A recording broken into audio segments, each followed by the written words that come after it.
Sophistication की मूर्ति। Sophistication कहाँ है भाई? अरे एकदम तुम भाई धीरे से है आए, नहीं ना।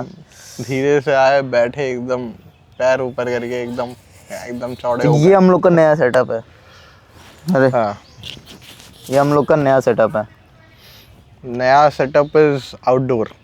तो outdoor. Nature is our setup. हम नेचर में सेट कर ले रहे हैं।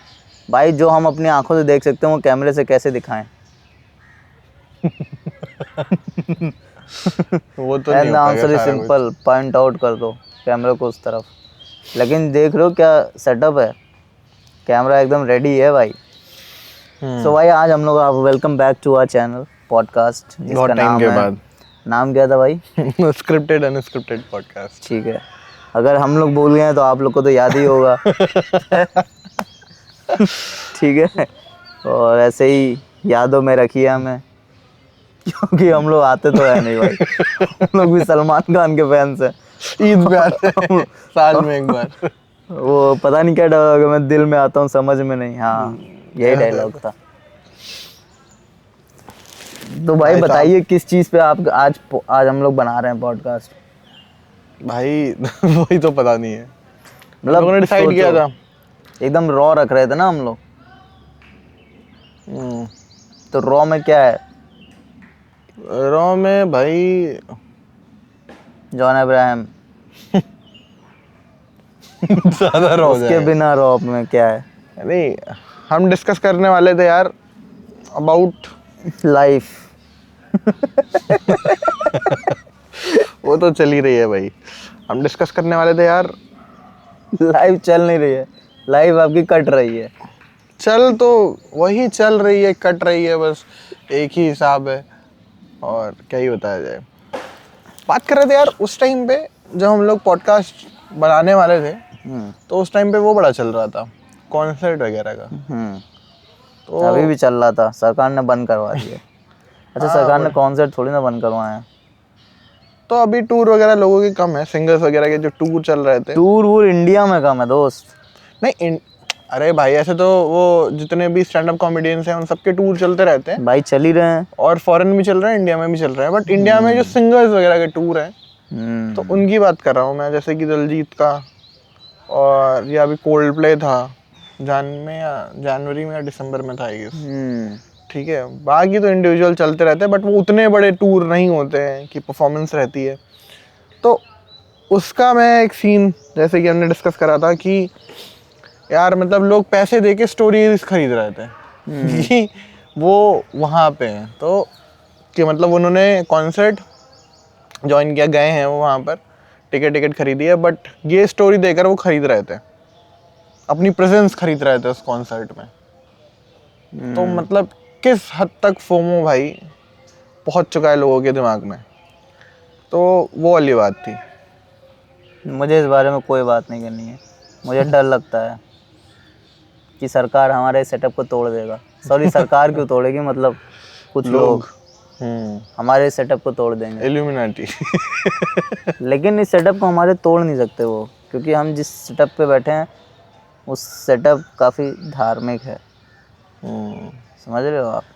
हम एक पेड़ के नीचे बैठे हैं। हम लोग एक डायमेंशन में काम ही नहीं करते हैं। ये मल्टी डायमेंशन में हो रहा है हम देखो लोग। मैं सेटअप तो नहीं तोड़ सकता अब कोई, क्योंकि हम नेचर में। फिर अब भाई लेकिन इस डायमेंशन से ये हो गया कि हम पे रिस्क बढ़ गया, वो हमें तोड़ेंगे। अब वो ढूंढ के हमको तोड़ेंगे। देखो इस चीज़ का फ़ायदा एक ये है हमारे पास कि हमें कोई जानता नहीं है, तो हमें तोड़ेगा कोई कैसे? बात सही है। तो ये भी ठीक है काफ़ी हद तक कि हम तो जो premise नहीं आप है। लोग भी इस डायमेंशन में सोचते हैं ना कि इनको कोई नुकसान नहीं होना चाहिए, तो इनकी वीडियो वायरल भी नहीं होनी चाहिए। तो ना तो हम वायरल है, ना हमें कोई नुकसान। तो Simple वो as बड़ा that। अच्छा लगता है मुझे। अभी रिसेंटली मैंने अपनी जॉब छोड़ दी है, तो लाइफ चेंजिंग डिसीजन लेना सीखे आप लोग। और भाई हम लोगों ने एक बार बात कही थी कि अगर आपको डिसीजन लेना सीखना है तो डिसीजन लीजिए।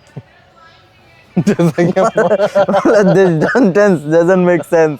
कि अगर आपको लेना सीखना है तो लीजिए। नहीं, डिसीजन भाई देखो, ऐसी कोई चीज डिसीजन में नहीं है कि आप ये सोचो कि आप उसे एनालाइज कर लो पहले क्या हुआ नहीं कैसे हुआ। भाई, डिसीजन में बहुत कुछ दिमाग में रखना पड़ता है। नहीं, दिमाग में तो ऑब्वियसली आप रखोगे, बट देखो जो सही डिसीजन लेने की एक स्किल है वो तभी तो डेवलप होगी जब आप बहुत ढेर सारे डिसीजन लोगे।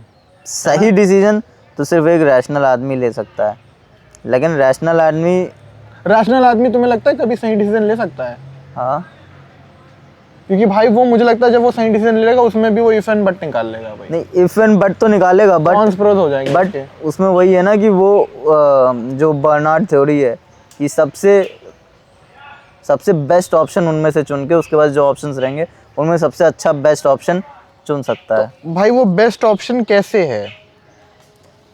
जो प्रेजेंट है उनमें वो बेस्ट ऑप्शन होगा, अच्छा, क्योंकि उसने उन सबके एस्पेक्ट्स देखे हैं, उसने मतलब pros emotional and view cons देखा सबके है, देखे हैं। और तब जाके उसने वो डिसीजन लिया है। और तब जाके वो, जैसे मैंने प्रोज एंड कॉन्स बहुत नहीं देखे भाई। तुमने ले लिया। मैंने ले लिया, फिर मैंने सोचा कि अब इसके प्रोज लिखता हूँ, और मैंने कॉन्स नहीं लिखे। क्योंकि कॉन्स लिखेंगे तो हमें रिग्रेट होगा, और लाइफ में रिग्रेट नहीं होना चाहिए।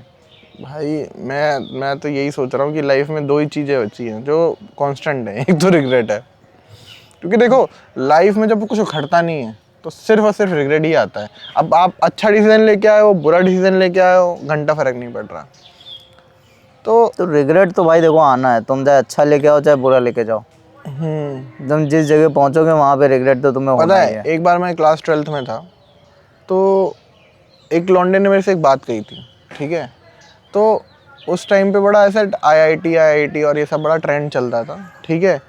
तो उस टाइम पे नहीं दोस्त, इस टाइम मतलब पे अभी भी चलता है, वो तो एक ट्रेंड है, बट उस टाइम पे भी था। अच्छा, अपने क्लास में मेरा ये था कि भाई बहुत लोगों को आईआईटी कुछ मालूम नहीं था जहाँ मैं पढ़ रहा था। काफी कुछ नहीं फ्यूचरिस्टिक क्लास थी आपकी। हाँ, वो बहुत ही ज़्यादा, उन्हें कुछ नहीं मालूम था, उन्हें बस पता था, सालों को कुछ नहीं पता था, क्या ही बोलूं। तो फिर उसमें से एक लौंडा था, ठीक है। तो वो, उसे लगता था कि वो बहुत बढ़िया कर रहा है, लेकिन था वो भाई जॉली नेचर का लौंडा था, लेकिन भाई थोड़ा। तो हुआ यूं कि उसने ले लिया यूनाइटेड कॉलेज में एडमिशन, ठीक है। तो एक दिन मैंने उसे करा फ़ोन और ऐसे बात होने लग गई हमारी। और बात होने के बाद मैंने पूछा उससे कि भाई मतलब तुझे और भी कॉलेजेस मिल रहे थे, और मतलब यूनाइटेड कॉलेज में क्या, स्पेशली यूनाइटेड कॉलेज में ही क्यों गया? तो उसने मेरे से एक बात बोली, कह रहा है कि भाई मैं ये नहीं सोचता हूँ कि मैं अच्छे डिसीज़न लूँ, है ना। मैं दिमाग में ये नहीं सोचता हूँ, मैं सोचता हूँ कि मैं डिसीज़न लूँ पहले और फिर उसे अच्छा बना दूँ, मतलब उसका आउटकम बढ़िया कर दूँ। तो उस टाइम पे तो बात बड़ी बढ़िया लगी मेरे को। तो क्या बोलता है इस बारे में कि मतलब इस चीज़ पे बिलीव करता है, मतलब कि अगर हम आउटकम बढ़िया कर दें तो वो जो डिसीजन हमने खराब गलत सही जो भी लिया हो, क्या वो सही हो जाएगा, मतलब हमारे लिए अच्छा हो जाएगा। लेकिन हमने सुसाइड का डिसीजन लिया तो हमें उसको अच्छा करने का मौका नहीं मिलेगा ना। तो कुछ डिसीजन ऐसे ले लेते हैं हम लोग कभी इमोशनल होके कि उसको अच्छा करने का कोई वो नहीं रहता है, कोई रास्ता नहीं रहता है। इसलिए लोग कहते हैं कि जब आप इमोशनल हो उस समय डिसीजन मत लो, खासकर उस समय जब आप गुस्से में हो। भाई मुझे तो लग सकता है हमें खुशी में भी कोई बहुत ज़्यादा डिसीजन बहुत ज़्यादा डिसीजन लेने नहीं चाहिए आपको खुशी में भी। इमोशनल, अगर आप इमोशनली इंटेलिजेंट नहीं हो, इमोशनल इंटेलिजेंस का लेवल आपका कम है, तो भाई मुश्किल है कि मतलब नहीं लेने चाहिए आपको डिसीजन। क्योंकि मैंने देखा है कि जो रैशनल थिंकिंग वाले लोग भी हैं, कभी कभी इमोशनल होकर बहुत ही रैश डिसीजन ले लेते हैं वो। अगर वो रैशनल थिंकिंग करे तो क्या करके, रैशनल थिंकिंग करके कई बार इमोशनल जब हो जाते हैं वो, तो वो तो इमोशनल डिसीजन हो गया ना, वो रैशनल डिसीजन रहा कहाँ। नहीं, मैं बोल रहा हूँ रैशनल पीपल्स जो in general logical thinking apply करके काम करते हैं सब। इन कभी कभी जब वो इमोशंस में आ जाते हैं ज़्यादा, तो वो ले लेते हैं गलत डिसीजन। अगर आप लोगों को कोई आवाज़ें आ रही हों, नहीं भाई, नॉइस कैंसिलेशन है, इतना तो नॉइस कैंसिलेशन होगा ब्रो। वो हवा कांपता है खाली। नहीं, वो होगा नॉइस कैंसिलेशन इतनी अरे दूर से। अरे आई ट्रस्ट DJI। देख रहे हो? पैसे नहीं दिए DJI। भाई यार इतना मौसम अच्छा लग रहा है कि अब मन कर रहा है सो जाओ। भाई साहब कैसे होगा पॉडकास्ट? भाई हल्की हल्की सी धूप, भाई मैं तो चिल हूँ भाई, मेरा कोई सीन नहीं है ऐसे सोने का। भाई हल्की हल्की सी धूप है, लेकिन आप लोग को फील नहीं हो रही है, और पीओवी नहीं दिख रहा है आप लोग को हमारा। और अभी ये चश्मे काले हो जाएंगे। नहीं होंगे भाई, जब इन पे धूप ही नहीं पड़ेगी तो काले कैसे होंगे? धूप आ रही है ना, हल्की हल्की अभी पड़ेगी, काले हो जाएंगे चश्मे जादू दे के गया था ये चश्मा, धूप से। उसने अपनी ताकत इस चश्मे में डाल दी थी और हम लोग कन्वर्ट हो गए थे। और जैसे ही धूप दिखती है हम लोग बन जाते हैं जादू।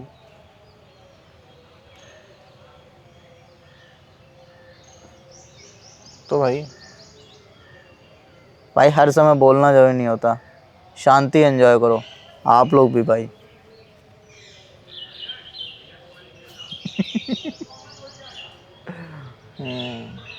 बात सही है।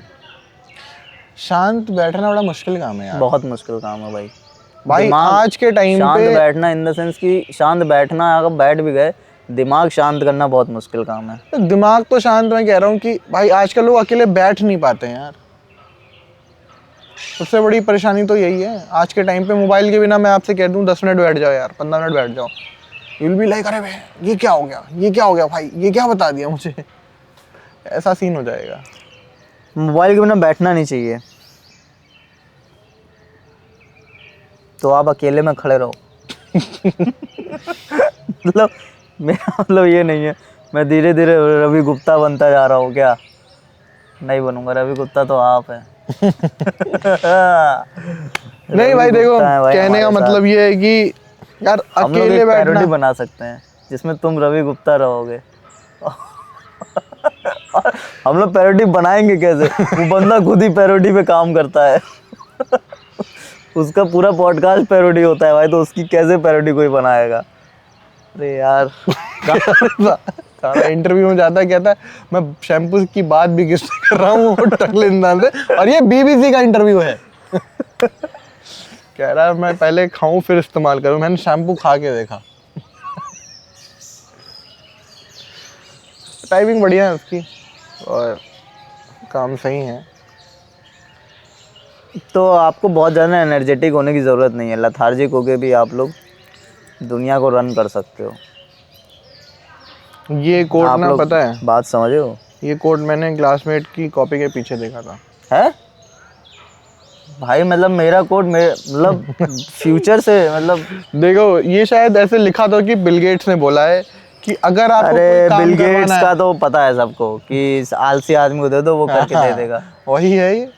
और क्या ही है, वो आसान तरीका ढूंढ लेगा उस काम को करने का। बस इजीएस्ट वे। लेकिन easiest way is the best way ये ज़रूरी नहीं है। कभी कभी जब मैं आईटी में था तब मुझे पता है कि हम लोग कोड बनाते थे और वो कोड अपने पहली बार में नहीं चलता था, लेकिन वो दूसरी बार में अपने आप चल जाता था, और उसके पीछे की रीजनिंग हमें समझ नहीं आती थी कि वो पहली बार में क्यों नहीं चला और दूसरी बार में कैसे चल गया। और ना हमारे पास इतना समय था और ना हमारे पास इतना इंटरेस्ट था। ठीक है, सच्ची बात तो ये है भाई। आईटी में सब ऐसे चल रहा है बस। अच्छा आईटी इंडस्ट्री इंडिया में बस चल रही है, सर्विस बेस्ड। भाई मुझे तो समझ में नहीं आ रहा कि कैसे बस चल रही है, क्योंकि भाई मैंने काम हर कोई एक नहीं लौंडा करता। देखा है भाई, काम कोई नहीं करता, कोई नहीं करता, कोई काम IT नहीं में। कर रहा है आईटी में, लेकिन चल रही है अच्छी, और वो चल रही है। और इवन फैक्ट ये है कि India as a service based company हो गई है। सर्विस बेस्ड, मतलब सर्विस बेस्ड इकोनॉमी अपनी। हम लोग एग्रीकल्चर बेस्ड नहीं है, हम लोग इंडस्ट्री बेस्ड नहीं, हम लोग सर्विस बेस्ड हैं। सर्विस ही दे रहे हैं, सर्विस दे रहे हैं हम लोग, तो उससे कोई बड़ी बात नहीं है। अमेरिका भी सर्विस बेस्ड ही है।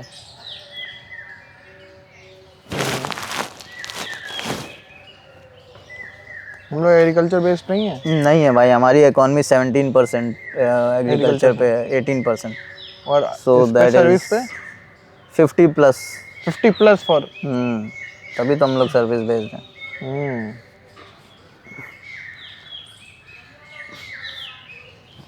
अभी तो इस समय ये है ना स्टार्टअप्स भी आए हैं, हाँ वो भी सब सर्विस बेस्ड ही हैं।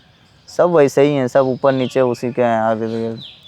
अभी मैं इंस्टा या कहीं पर देख रहा था, तो एक कोई हमारे यहाँ बिजनेस पर्सन था, तो यार वो रेजर पे उसने बनाया था पहले।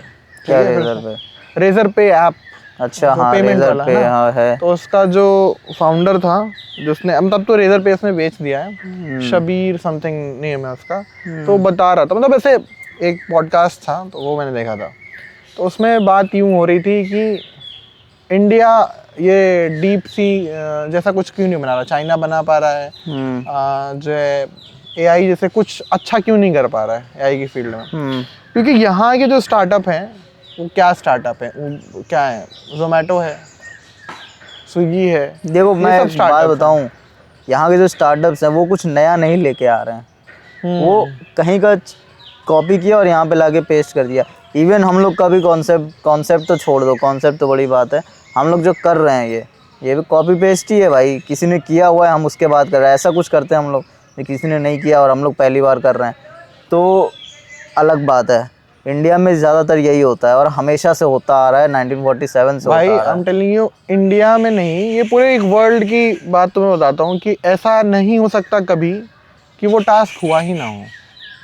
नहीं, बहुत बार है कि वो टास्क हुआ नहीं होगा, सोचा होगा, हाँ, लोगों ने दिमाग सोचा होगा, लेकिन सोचा जरूर हुआ होगा। होगा is a different thing. Practical thing वो डिफरेंट है, क्योंकि प्रैक्टिकली वो पहली लेकिन बार ही पता है हुआ मोस्ट ऑफ होगा। द केसेस में आई एम टेलिंग यू हो भी चुका होगा। जो तुम बोल रहे हो वो सोच की बात है। वो ये बोला जाता है कि आपके दिमाग में कोई थॉट आया है तो वो पहली जरूर बार किसी ने आपके सोचा दिमाग में होगा। नहीं होगा, वो किसी न किसी के आ चुका है। नहीं वो तो ठीक है, बट स्टिल मुझे ऐसा लगता है कि मेजोरिटी ऑफ द काम जो है वो हो भी चुका होगा। हम्म। और आजकल जितना मीडिया और जितना हम लोग कंटेंट कंज्यूम कर रहे हैं, उस हिसाब से मुझे लगता है हम बहुत ज़्यादा इन्फ्लुएंस्ड होते हैं बाहर से। तो एक्सटर्नल एनवायरनमेंट जो है भाई, इंडिया की पॉपुलेशन को डाइवर्ट करना और भड़काना बहुत इजी है। बहुत इजी है। हम्म। इजी इसलिए है क्योंकि इंडिया की जो पॉपुलेशन है ये थोड़ा रिसर्च नहीं करना चाहती है। किसी ने कुछ बोल दिया तो वो मान लेती है बस, भाई वो और ना ये क्वेश्चनिंग कहीं करती है। हमारी सोसाइटी भी हमें क्वेश्चनिंग करने से मना सोसाइटी करती छोड़ो, है, ये पेरेंट्स बहुत मना दूर करते नहीं हैं। जाने की बात है, हमारे घर पे हमारे पेरेंट्स। हाँ, अब मैं तो क्या बताऊं कि अगर कोई अपने इलाज के लिए कोई कुछ कर रहा है, उसके पूछ लो कि ये क्यों, जैसे फॉर एग्जांपल अल्कलाइन वाटर ले लीजिए आप, क्यों पीते हो भाई अल्कलाइन वाटर? क्या हो जाएगा तुम्हारे पेट में जाएगा, वो सब कुछ उसी लेवल पे करेगा, क्योंकि उसको एसिडिटी मेंटेन करके रखनी है। तुम्हारी कोई चीज़ पी लेने से या कुछ कर लेने से उससे कोई फ़र्क नहीं पड़ने वाला। लेकिन एल्कलाइन एकदम वाटर बेसिकली देखो भाई, अगर सिंपल सी साइंस देखी जाए तो उसमें क्या है कि उसका काम है एसिडिटी को मॉडरेट करना, उसका लेवल सही कर देना, ठीक है, जब ज़्यादा एसिड हो जाता है। और क्या है, उसके अलावा कौन से बेनिफिट मिल जाएंगे? आजकल वो बड़ा डिटॉक्स ट्रेंड में चलता है, किसी को कुछ देखो, लेना देना नहीं हाँ, है, डिटॉक्स तुम्हारी बॉडी कॉन्स्टेंटली करती रहती है। मैं सोच रहा था चिड़िया की आवाज़ ये लोग भी सुन रहे हैं, हम लोग सुन रहे हैं। हाँ, तो मैं कह रहा हूँ डिटॉक्स जो है वो हमारी बॉडी कंटिन्यूसली कर रही है भाई, वो उसी चीज़ पे काम कर रही है। आपकी बॉडी में किडनी इसीलिए दी गई है और वो डिटॉक्स काम कर रहा है। आप ऐसा कुछ नहीं खा लोगे कि वो आपको एकदम बूस्ट कर देगी उस चीज़ को, ऐसा नहीं होता है भाई। आपको देखो इन जनरल कोशिश ये करनी है कि आपकी किडनी फंक्शनिंग के लिए आपको पानी पीते रहना चाहिए, ये एक बेसिक सा स्टफ है भाई। अब आपको उसके लिए डिटॉक्स वाटर, उसमें खीरा, नींबू, ककड़ी ये डालने की ज़रूरत नहीं है।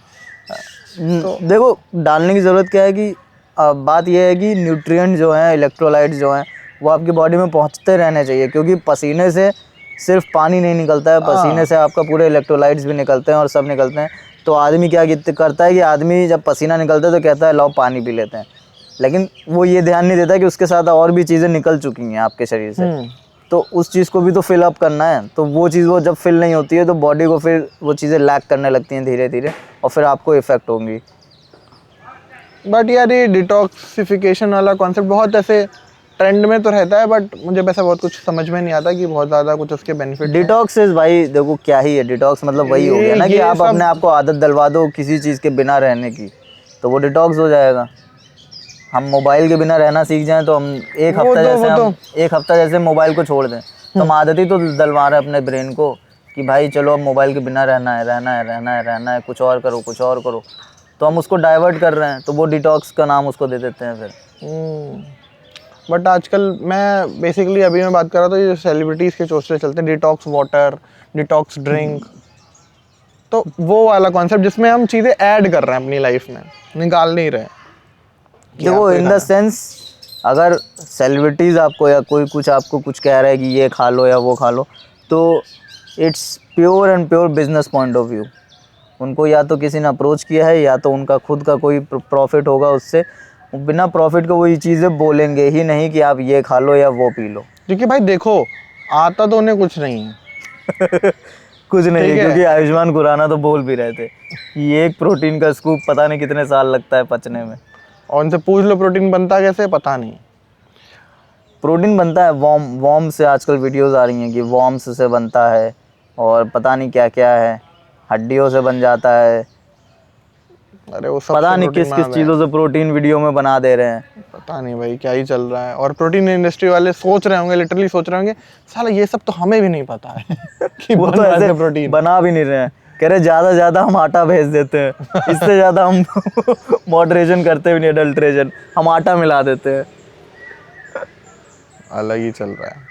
अडल्ट्रेशन तो काफ़ी है, वो तो हर फील्ड में है भाई। अडल्ट्रेशन भाई हर चीज़ में है यार। जितनी चीज़ फेमस होती जाएगी, जितनी डिमांड बढ़ती जाएगी, मुझे लगता है कि अडल्ट्रेशन होने की चांसेस उतने बढ़ते जाएंगे। तो ये एक पार्ट है भाई। मतलब सेटअप तो बढ़िया है, टेलिंग यू ऑनेस्टली, मतलब उससे तो काफ़ी बेटर है जो हम उस कमरे में आज हम होते हैं। संडे को आए हैं तो भी लोग कम ही हैं, और अगर सोचो हम मंडे को आएंगे तो कितने कम लोग होंगे, जो 3-4 नहीं, घूम रहे हैं ये भी नहीं हम होंगे। ये कर सकते हैं ना कि हम थोड़ा जल्दी आ सकते हैं, और थोड़ा सा, जैसे कि आज तो हम अराउंड 8 आए हैं, क्योंकि 7 तो हम उठे थे। सही बात है भाई। तो ऐसा है, मैंने 7:02 या फिर तुम्हें कॉल किया है। नहीं सही है भाई, वो सब तो ठीक है। और असल में वही है ना कि यार डिसिप्लिन नहीं आ रहा है यार। 3 बजे सो रहे हैं, 4 बजे सो रहे हैं, 7 बजे उठ जा रहे हैं, 8 बजे उठ जा रहे हैं, तो हमारी स्लीप साइकिल तो वैसे ही मतलब वो हो रखी है। मैं भी 1:30 बजे सोया हूँ। 1:30 बजे भी इट्स क्वाइट लेट, क्योंकि एक स्टडी थी जिसमें बताया था पॉइंट वाइज बांटा हुआ था कि कितने बजे से कितने सोने के लिए कितने पॉइंट्स मिलते हैं। हमें कम से कम 8 पॉइंट्स या कितने पॉइंट्स की ज़रूरत होती है, कायदे से पूछा जाए 16 तो पॉइंट्स की ज़रूरत होती है। अगर आप 10 बजे सोते हो और सुबह 4 बजे या 5 बजे उठ जाते हो तो 8 घंटे की नींद लेने के लिए आपको 16 पॉइंट मिलते हैं, हर घंटे का 2 पॉइंट मिलता है। अगर आप 10 बजे सो रहे हो, अगर आप 12 बजे सो रहे हो तो वही 2 पॉइंट घट के 1 पॉइंट हो जाता है या कितना हो जाता है। मतलब बेसिकली ये होता है कि जब आप स्टार्टिंग में जल्दी सोते हो तो उसके लिए आपको ज़्यादा पॉइंट्स मिलते हैं, और फिर आप नीचे आवर्स में जैसे कि 3 बजे 4 बजे तो उनके लिए कम हो जाते हैं पॉइंट्स। तो अगर आप ये सोच रहे हो कि आप रात में नींद ना पूरी करके सुबह ज़्यादा लेट सोकर वो चीज़ देखो बात ये है ना, वो नहीं है। बॉडी क्लॉक का मुझे एक और चीज़ लगता है कि पहले के ज़माने में body clock was a thing कि हाँ भाई चलो काम करती है, क्योंकि आपकी बॉडी जो है वो सूरज की रोशनी से उठती थी, दिन हो जाता था या रात हो जाती थी। अब क्या है, हमने उस पर कंट्रोल पा लिया एक तरीके से। मोस्ट ऑफ द पीपल तो सूरज की रोशनी देखते भी नहीं है भाई, उनको पता भी नहीं है आर्टिफिशियल कंडीशन इतनी ज़्यादा हो गई हैं कि उनको अगर अंधेरा करना है, लाइटें बंद, पर्दे लगाए और मतलब they can go complete black.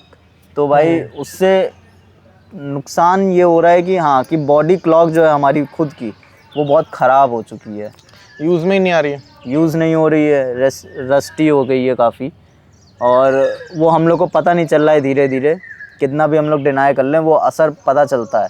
आप कभी 10 बजे सो के और सुबह उठ के देखना, आप थोड़ा फ्रेश फील करोगे उसके कंपैरिजन में कि आप फ्रेश क्या ही। जैसे मैं खुद बताऊं कि मैंने कल भाई अगर मैं 3 बजे सोया था और मैं 9 या 10 बजे उठा था आराम से, 3 या 4 बजे सो के, तो आई थिंक 6 या 7 घंटे की नींद मैंने पूरी की थी, और उसके बाद मुझे दिन भर नींद आई है भाई, दिन भर। और फिर मैंने क्या कहा कि यार मौसम ही ऐसा है कि नींद वाला हो गया है। हमारी सबसे बड़ी खासियत क्या है, ब्लेम लेना ही नहीं है। और ये इंसानों की प्रॉब्लम है, इंडियंस की नहीं है, ये इंसानों की है कि कोई रिस्पॉन्सिबिलिटी नहीं लेना चाहता अगर कोई गलती हो गई है तो। इवन रिलीजियस मैटर्स भी उसी लिए बने हुए हैं भाई, और चलो उस चीज़ को नहीं छेड़ते हैं वरना फिर वायरल हो जाएंगे। नहीं तो हम लोग देखो, if you criticise super power, कोई तुम पे नहीं आएगा भाई। मतलब उस कॉन्टेक्स्ट में बोलो कि तुम जनरल एक चीज़ को तुम वो ले रहे हो, लेकिन जहाँ तुमने पॉइंट आउट कर दिया ज़रा सा, तब बवाल हो जाएगा। और सबसे बड़ी प्रॉब्लम ही यही है कि भाई आजकल की हम लोग क्रिटिसिज्म लेना छोड़ चुके हैं भाई। हम लोग क्रिटिसिज्म बर्दाश्त नहीं कर सकते हैं। हम लोग का ईगो इतना बड़ा हो गया है। सब लोग का, क्या हम लोग का? हम लोग का नहीं, मतलब कि मैं बताऊं, इंडिविजुअल लेवल पे हमारा ईगो नहीं बड़ा हुआ है, हमारा ईगो बड़ा हुआ है state As a level, society. As a society हमारा ईगो बहुत बड़ा हो गया है। And that is because of projection, कि जो प्रोजेक्ट हो रहा है वो क्या हो रहा है और उस पर कितना यकीन हम लोग कर लेते हैं और जो भी है, तो उसकी वजह से हो गया। क्योंकि आप अगर किसी को भी बताओगे कि यार ये चीज़ सही नहीं हो रही है इस समय, तो वो उस पॉइंट को तो प्रूफ नहीं करेगा, बट वो ये कहेगा कि ऐसे कैसे कह सकते हो, हम लोग सबसे आगे हैं, हम लोग के पास ये है, हम लोग के पास वो है, हम लोग सबसे आगे हैं। लेकिन जिस पॉइंट की आपने बात की है वो पॉइंट वो कभी प्रूफ नहीं करेगा। तो वही बात है हम लोग, बात और ये ये है ना, पर्सनल लेवल पे भी है भाई। बात ये है ना कि अगर कोई आदमी, कोई इंसान ये बोल देता है कोई पॉइंट ना, तो आप एग्री करो ना करो, तो आप उस पर नहीं बात करोगे, आप उससे सोचोगे इसको गलत कैसे प्रूफ करें, इसको गलत कैसे करते हैं। और कई बार तो उसके लिए भी रीजनिंग नहीं होती लोगों के पास। दिल भी लाइक, नहीं नहीं ऐसे कैसे हो सकता है, हमारे पास तो ये है, ये हम ये कर रहे हैं। खासकर बड़े लोगों के पास, अगर आप घर के बुजुर्गों से, उनका elderly सिंपल सा से, लॉजिक है, हम तुमसे बड़े हैं बस। तुम्हें अभी पता ही क्या है, बस तुमने देखा ही क्या है। एक्सपीरियंस, एक ये लेकिन औजार। ये चीज़ वो भूल चुके हैं कि उस 20-25 साल के आदमी को, मतलब बात ये है ना कि कुछ एक्सपीरियंस आपने वो लैक कर दिया है। क्यों? क्योंकि आप एक स्टेज पे पहुंच चुके थे, आप लोग स्टेबल हो गए थे, आपने इवॉल्व करना ही बंद कर दिया है। बट सोसाइटी डिडंट स्टॉप, आपकी Society को एनवायरनमेंट इवॉल्व करती जा रही है, आपने इवॉल्व करना बंद कर दिया है। तो ये गैप थोड़ा सा ये हो गया कि सोसाइटी यहाँ आ गई है। जो नए लौंडे हैं वो अपने आप को यहाँ समझते हैं कि हम सोसाइटी से भी ऊपर हैं, तो वो सोसाइटी को छोड़ के वो कहते हैं कि हमारी ये थिंकिंग है और यही थिंकिंग सही है। तो वो जो सोसाइटी के जो बीच का लेवल है ना, जो यंगस्टर्स हैं वो उससे ऊपर हैं और जो एल्डर्स हैं वो उसके नीचे चले जाते हैं। उसकी वजह से वो एक बहुत बड़ा गैप हो जाता है। ये 5-5 का गैप मिलके 10 का गैप हो जाता है। उसकी वजह से जो हमारी थिंकिंग है यंगस्टर्स और एल्डरलीज की, बहुत डिफरेंट हो जाती है। यही जनरेशनल गैप है, और क्या है। लेकिन अगर मैं बताऊं, अगर यही चीज़ को अगर पेरेंट्स या फिर ओल्ड जो बढ़ते हुए हैं, अगर ये इवॉल्व होते चले जाते हैं उसी के साथ साथ, तो what they could have done is कि अपने बच्चों को भी वो उसी हिसाब से इवॉल्व करते, वो उनको ज़्यादा, क्योंकि अब वो उनकी बातों पे समझ सकते हैं, उनकी बातों पे उस लेवल पे जाके बात कर सकते हैं। इम्पोर्टेंट एस्पेक्ट ये भी है कि देखो, हमारे पास क्या है ना, इन्फॉर्मेशन की कमी नहीं है ना, इन्फॉर्मेशन आती रहती है। हम एक टाइम पर आकर मुझे ऐसा लगता है कि हमारे पेरेंट्स ने ऐसा किया कि उन्होंने कहा कि अब बहुत इन्फॉर्मेशन हो गई है, लेट्स स्टॉप इट, और लर्निंग बंद कर दी। मतलब वही एक तरीका है मुझे लगता है जिससे इवॉल्व होना लोग बंद कर देते हैं, कि उन्हें लगता है कि नहीं यार अब और क्या सोचना, मतलब अब उनको एक स्टेबिलिटी चाहिए इन द थिंकिंग, कि हाँ भाई हम ये सोच रहे हैं तो ठीक है, इट्स फाइन और यही सही है। अब उस पर कोई वो गलत है आगे इन फ्यूचर, तो वो चीज़ है ना। तो एक मुझे लगता है कि जो फियर है अनसर्टेनिटी का, वो भी एक बहुत ऐसी चीज़ है जो मतलब काम करती है इसमें, कि मतलब लोग अनसर्टेनिटी से डरते हैं बहुत ज़्यादा, कि उन्हें लगता है कि यार अभी इस पर भरोसा कर लेते हैं, आगे चेंज होगी, तो अगर चेंज हो भी गई तो वो उस पर भरोसा करना नहीं छोड़ते हैं। अब आप अगर फैक्चुअल भी चीज़ें आपको दिखा दी जाए ना, अभी किसी एक पर्टिकुलर आप पॉलिटिकल पार्टी की बात कर लो, है ना, तो पॉलिटिकल पार्टी में जो सपोर्टर्स हैं उनको अगर आप प्रूफ ला के भी दे दोगे कि नहीं यार आपकी पार्टी ने, मतलब पार्टी में ये गलत हो रहा है या ये ऐसा हो रहा है, तो आई डोंट थिंक सो कि वो बिलीव करते हैं भाई। उनका सीधा सा नहीं यार ऐसे कैसे हो सकता है, और उनको आप प्रूफ दे दोगे उसके बाद भी ये हाल होता है। तो इट्स लाइक कि ये चीज़ है ना कि अनसर्टेनिटी से लोग बहुत डरते हैं कि यार अब मैं किस पे भरोसा करूं, है ना, मेरे पास तो कुछ रह नहीं गया, मेरे पास एक एंटिटी नहीं है कि मैं इसको ट्रस्ट कर पाऊं। तो ये वाला पार्ट जो है, फियर ऑफ अनसर्टेनिटी, ये भी है लोगों में, और इसके चक्कर में लोग इवॉल्व नहीं हो रहे हैं। लोग इवॉल्व होना नहीं चाहते हैं भाई। वही मतलब अगर कोई स्टेबल तो छोड़ो, अगर कोई ढल गया है, हैबिचुअल हो गया है, तो वो इवॉल्व क्यों ही होना चाहेगा भाई। इनफैक्ट हमारा इकोसिस्टम भी उसी पे चीज़ पे काम करता है। वो अपनी स्टेबिलिटी एक बार पकड़ ले तो वो फिर उससे आगे जाना नहीं चाहता। वो खैर वो तो इवॉल्व हो के वहाँ तक पहुँचा था, और नहीं फिर देखो, उसको हम फिर लोग बात है ना, डिसरप्ट कर जब देते हैं, जब तब जब जाके वो चेंज बर्बाद आता जब होता है। चेंज आता है तो उसको होना पड़ता है ना, फिर बात वही है कि जब आप पे adapt करना पड़ती है पड़ता ना है। तो अडेप्ट करना पड़ता है। अब जैसे अर्थ को ले लो या जो इकोसिस्टम एक बनता है, उसमें होता है भाई कि पहले ये चीज़ें होती हैं, वो चीज़ें होती हैं, फिर अगर उसको डिसरप्ट हुआ तो वो बर्बाद होता है, लेकिन वो तो फिर से बैलेंस बनता फाउंड है। करेगा, बैलेंस बैलेंस फाउंड वो करेगा। बना लेता है अपने आप का। तो ऐसे ही इंसान भी हैं भाई। कुछ लोग चलते हैं, बैलेंस में चल रहे हैं, उनकी जैसे कुछ धारणाएं होती हैं, प्रिंसिपल्स होते हैं, जब वो फैक्ट्स उनके टूट जाते हैं या वो गलत साबित हो जाते हैं तो वो थोड़ा डगमगाते हैं, लेकिन फिर वो अपने आप को पकड़ लेते हैं। डगमगाते ठीक है, बट मतलब मुझे ऐसा लगता है कि बहुत लोग लर्निंग मानते ही रुकनी नहीं नहीं चाहिए, हैं। लर्निंग रुकनी नहीं चाहिए।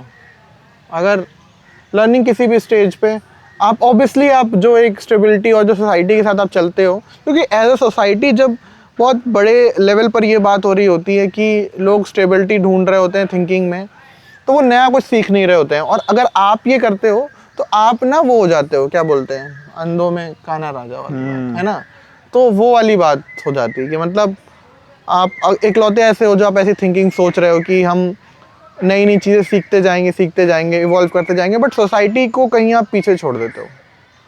तो ये वाला पार्ट रह जाता है।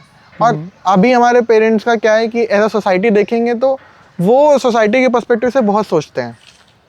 और किसी की भी अभी हम लोग बात कर लें इस एज में, तो उनके पेरेंट्स एज अ सोसाइटी बहुत सोचते हैं कि सोसाइटी का पार्ट रहना चाहते हैं, क्योंकि वो कोई ऐसी चीज़ नहीं करेंगे कि सोसाइटी उन्हें बाहर निकाल दे, है ना। तो मतलब एक वो ग्रुप है कि, और वो नहीं चाहते उससे बाहर निकलना, ठीक है, कि उन्हें लगता है फिर लोग क्या कहेंगे, वो तो सोसाइटी वाला पार्ट है।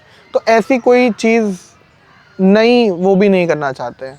और हम जो यंगस्टर्स हैं जो ऐसी रैशनल थिंकिंग रखते हैं, या और भी लोग जो सोचते हैं रैशनल कुछ, इज डिफरेंट और यंगस्टर्स जो थिंकिंग रखते हैं नहीं वो यंगस्टर्स की रैशनल बात नहीं नहीं है। है, बात क्या है ना, यंगस्टर्स देखो वो वाली देखो, थिंकिंग रखते हैं, क्या कहते हैं उसको, कि बस तुमने जो बोला है वो गलत है और जो उसके खिलाफ ही मैं उल्टा करूंगा। नहीं मैं मेजरली बात कर रहा हूँ कुछ लोग जो रैशनल थिंकिंग रखते हैं कि हमें इवॉल्व करना चाहिए, और वो क्वेश्चन करते हैं ना, तो उनकी अपने पेरेंट्स से बहुत पटती नहीं है।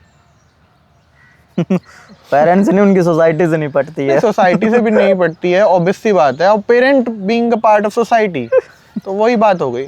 तो ये चीज़ सारी कॉम्प्लिकेटेड हो जाती है, तो यही यही गैप क्रिएट होता है। बट आपको एक पर्सपेक्टिव से और सोचना चाहिए कि जो उनके टाइम पे इंफॉर्मेशन अवेलेबल थी, उन्होंने उससे सीखा है। तो अगर आप चाहो तो आप मतलब दोनों पर्सपेक्टिव लेके चल सकते हो, और वो गैप थोड़ा सा कम कर सकते हो कि उनके पास जो इन्फॉर्मेशन अवेलेबल थी उन्होंने उस पर काम किया, आपके पास नई इन्फॉर्मेशन है और आपके पास कांस्टेंट सोर्स है, और जो आपकी एज है उस हिसाब से आप सीख रहे हो नया कुछ। अब उनकी वो एज नहीं रही कि वो अपने बिलीफ से क्वेश्चन करें। तो ये एक पार्ट मुझे लगता है कि कंसिडर करना चाहिए लोगों को। पेरेंट्स के साथ आजकल बड़ा कम्युनिकेशन गैप, जनरेशनल गैप जो है, सही चीज़ नहीं है। गैप तो होना है भाई। गैप तो क्रिएट होगा भाई ऑब्वियसली, बट देखो तुम यार अपनी तरफ से करोगे कोशिश तो थोड़ा कम भी होगा। और अगर सब ऐसे रिस्पॉन्सिबिलिटी लें तो मुझे लगता है गैप कम हो सकता है ना। ऐसा नहीं है कि नहीं होगा। तो बाकी गैप तो क्रिएट होना तो ये तो भाई इवेंचुअली होता ही जाएगा, बढ़ता आई ही बिलीव जाएगा। कि अगर जिस दिन हमने रिस्पॉन्सिबिलिटीज़ लेना सीख लिया उस दिन दुनिया में बहुत कुछ चीज़ें बदल जाएंगी और ख़त्म हो जाएंगी। बहुत सारे concepts, like the concept of God itself, वो ख़त्म हो जाएगा।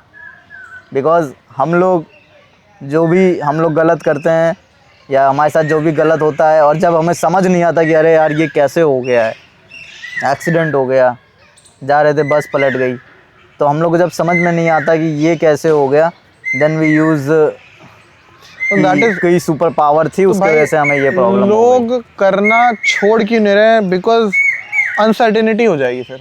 बात वही है कि वो उस पे अनसर्टेनिटी ब्रिंग्स केओस, बहुत ज़्यादा, और लोगों को इसका डर है भाई, बहुत ज़्यादा डर है इसका। भाई केओस इज़ वेरी प्लान्ड, मतलब बहुत ही केओस जो होता है, अगर तुम किसी भी केओस को देखोगे, उसकी स्टोरी देखोगे बिहाइंड की, तो वो बहुत ही प्लान्ड और सक्सेशन में होता है। I am telling you, universe भी भाई बड़ा क्योटिक है ना, और वो उसी की तरफ जाता है जहाँ केओस ज़्यादा है। हमारा दिमाग में उसी की तरफ जाता है भाई, जो नेगेटिव और केओटिक ज़्यादा है, हाँ, उसी की तरफ जाएगा। तो हमें नहीं मतलब है कि कोई अच्छी चीज़ सीख के हम कुछ कर जाएं, लेकिन हमें इससे मतलब है कि हाँ भाई उस कॉमेडियन के साथ क्या हो गया, वो भाई मज़ा आ गई। तो क्योस तो है, और उसकी तरफ चीज़ें होती भी हैं। तो एज यू टोल्ड कि भाई रिस्पॉन्सिबिलिटी लेने से बहुत कुछ बदल जाएगा और बहुत सारी चीज़ें ख़त्म हो जाएंगी। I guess that is very true, क्योंकि भाई रिस्पॉन्सिबल तो लोग बोलते हैं खुद को, बट रिस्पॉन्सिबिलिटीज़ लेना नहीं आता है लोगों को। वो बस बोल देते हैं कि उन्होंने कोई घर के 4 काम कर लिए, तो they think they are responsible, but as a society, as a nation अगर हम लोग बात करें, तो